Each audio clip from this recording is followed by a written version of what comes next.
Now, here we see the mesmerizing growth. So, what happens if the terms of trade declining a great deal in response to growth in the country's ability to produce its exports good? In this case, wheat. The possibility of a decline in well-being is shown in this figure. Why? In which a large improvement in the expanding wheat production technology results in a shift in the production possibility curve that is strongly skewed towards the expanding wheat production, and it's unchanged in the cloth.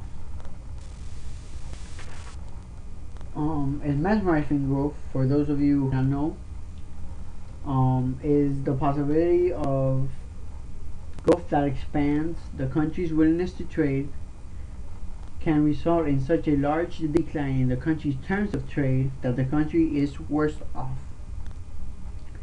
Now, there's three conditions to a mesmerizing growth to occur.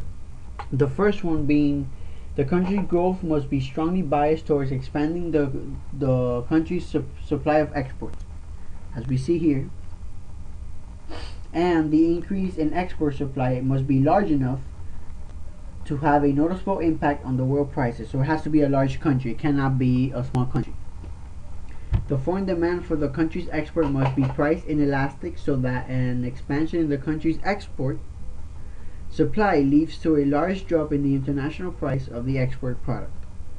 Now, before the growth, the country must be heavily engaged in trade so that the welfare loss from the decline in the terms of trade is great enough to offset the gains from being able to produce more.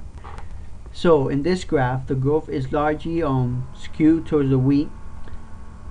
Now, before, where it was in x1, it was 80 minus 40, and then 20 minus 60, 40 and 40, 1 to 1.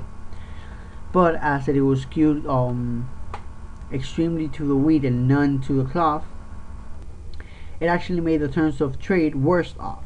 As you can see, it chose to consume at S7, to produce at S7 and consume at C7.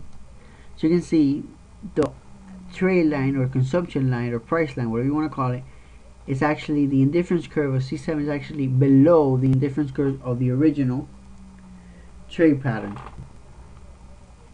which makes the country better off than if it was willing to trade with this mesmerizing growth. Because before it only had to give up 1 unit of wheat per unit of cloth, well, now it has to give up 3 units of wheat per 1 unit of cloth, making it clearly worse off. This country is worse off at C7 than it was in initial consumption point C1. So mesmerizing growth isn't always a thing.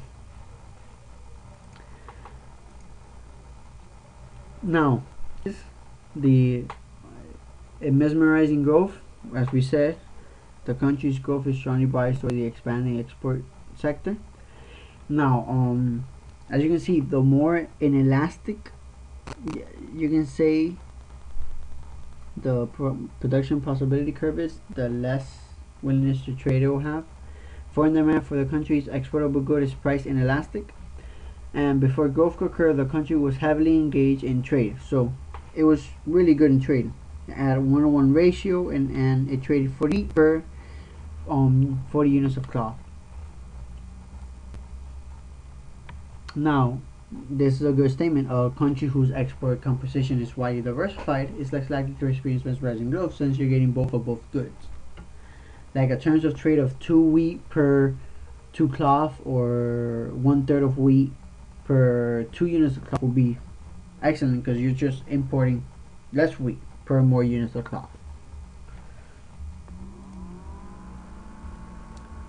Now, here's an overview, a pretty big overview of technology and trade. Differences in the production technology available to countries can be a source of comparative advantage, the Ricardian theory. Now, the difference in technology can account for the difference in the production possibility curves across the countries, where the PPC is skewed in favor of the production of the relatively intensive better off technology in that country for that sector. Now, technological advancements can happen by change or by the effects of countries' companies to advance and have a competitive edge over the other ones through research and development. The location that the country produces the new technology is also consistent with highly skilled labor. Two examples of those countries could be the US and Japan, and it's consistent with the Heckscher-Ohlin theory. If you haven't heard of it, check out my video on it. Pretty cool theory. Pretty accurate to some cases where two or more variables are applied.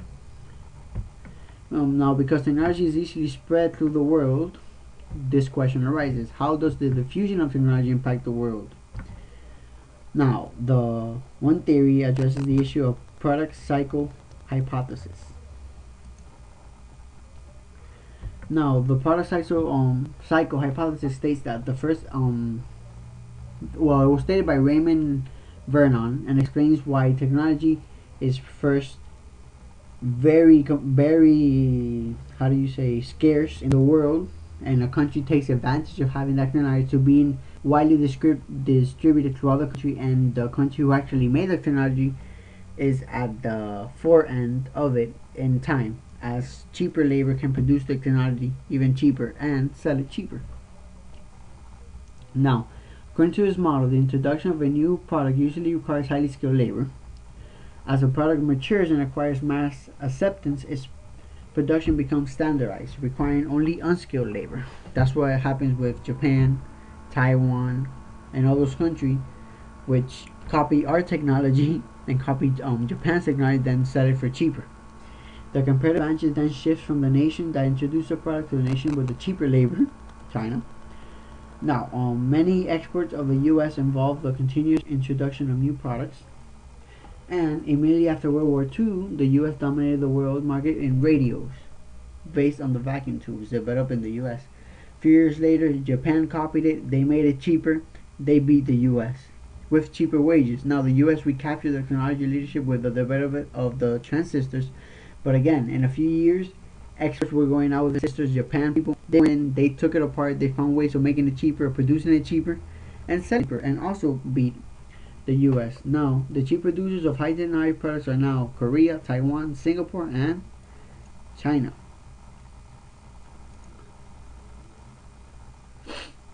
Now, openness to trade affects growth. Openness in international trade can increase a country's growth rate. Why? Because if you're China and the U.S. invents a new type of transistors, the U.S. exports them, China imports them, they take it apart, find ways of making it cheaper, and sell them and make way more money than us, since all other companies will, take our jobs overseas, outsource, and set them over there. Well, actually build them over there, set them over here. Imports can speed the diffusion of new production technology into a country through imports and advanced capital goods, and through greater awareness of new foreign technology. Openness to trade can also place additional competitive pressure on domestic firms to develop and adopt new technology, and the export sales can increase the returns in the country's own research and development activities. This has been chapter 7, growth and trade. Please subscribe and comment on any of my videos.